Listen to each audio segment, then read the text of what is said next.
what I saw on the front page of one of today's daily newspapers. That our Coast Guard, a service that is built on honor, service, to protect, to keep our nation safe from foreign and domestic invaders, to protect the seas around our beautiful Twin Island Republic. Coast Guard, a service that is built on discipline, punctuality, respect, order. Our Coast Guard officers, 3 of them, and the Coast Guard in general, stand accused of beating, raping, and abusing a human being, a woman, a Venezuelan migrant, so badly that she was hemorrhaging, taking her out of the custody and dumping her out in Chagaramas. Soak that in. And don't think that it's only 3. Because from the pictures and the evidence presented, and I await the full running of the investigation and the charges to be laid, but that woman would have been bawling and screaming. And any and everyone within a 1 mile radius would have heard and therefore would have kept silent. And silence is acquiescence. Now, I have never heard of our Coast Guard being rapists and sickos. So what is this? Where does this come from? What is this attitude that made whoever feel that human being there, that Venezuelan woman, that migrant, was somehow less? Because I don't know about Coast Guard, man going up in Carnage and Lyman and raping Trini woman, and I don't know, I never hear about that. I read all kind of, I never hear that. So what clicked? What in the psyche clicked that something seems to be different with a Venezuelan woman than a Trinidadian and Tobagonian woman? What could have clicked? And I put it to you that when I tell you that leadership is a very important thing and actions must send a clear message. When the very Coast Guard gave a cock and bull story and they shot and killed, a bullet riddled through the brain of a little 2-year-old baby, Yael de Saravia, and the story did not make sense, and it was abject total nonsense, and there were 39 migrants, and they were shot at, and the baby was killed like he was less than human, and they were unarmed, and only one engine was working. And they claim, the Coast Guard claimed that they were rammed, like a 1-engine boat with 39 people can't ram. It can't even go faster than the tide pulling the next way.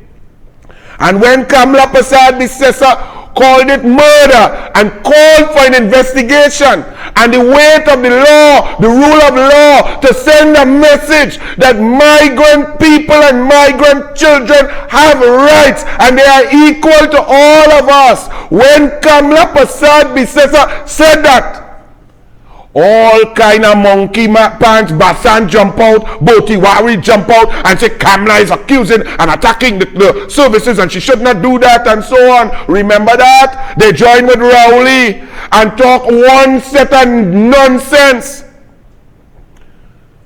Do you see where the concept soaks into the consciousness of normally good human beings to believe that they could do this?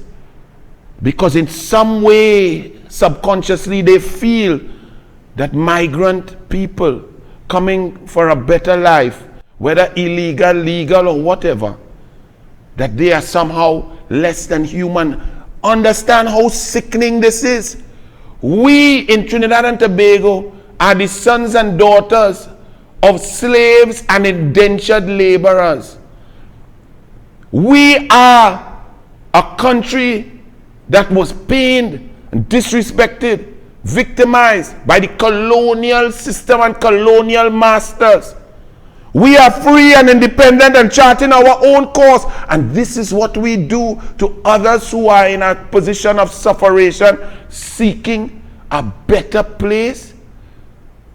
The sons and daughters of slaves and indentured laborers should never, ever contemplate such a thing, because we were there, our forefathers were there, and that was done to them.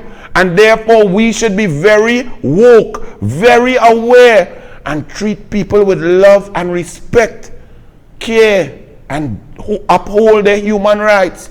But when the Minister of National Security and the Prime Minister and the National Security Council can see a little baby, Yaelvis Saravia, get murdered by the very Coast Guard and do nothing about it, defend it and treat the death of the baby as if it was nothing, and then the mother had to suffer to get to bury the boy and all sorts of things.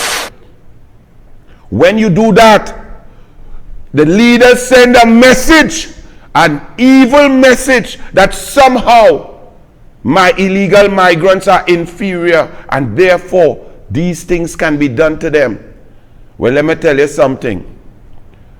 The United National Congress is watching this case very carefully. Kamla Persad-Bissessar and the legal team is watching this case very carefully, because this is not a joke. Rowley talking about Kamla writing to Barbados and to the CARICOM Secretary General to find out who authorized a plane for police to go and kidnap Brent Thomas, a citizen in Barbados. And Rowley say that's nastying up the name of Trinidad and Tobago. This nasty is the name of Trinidad and Tobago. Big Coast Guard with Galil rifles riddling the brain out of a little baby, on defenseless, opening fire on defenseless, unarmed migrants and murdering a 2-year-old baby. That nasty is the name of Trinidad and Tobago. And then our same Coast Guard put in charge to protect and hold, taking advantage and beating and raping and battering a migrant woman. This is the saddest day in the history of Trinidad and Tobago. I don't know if you all understand.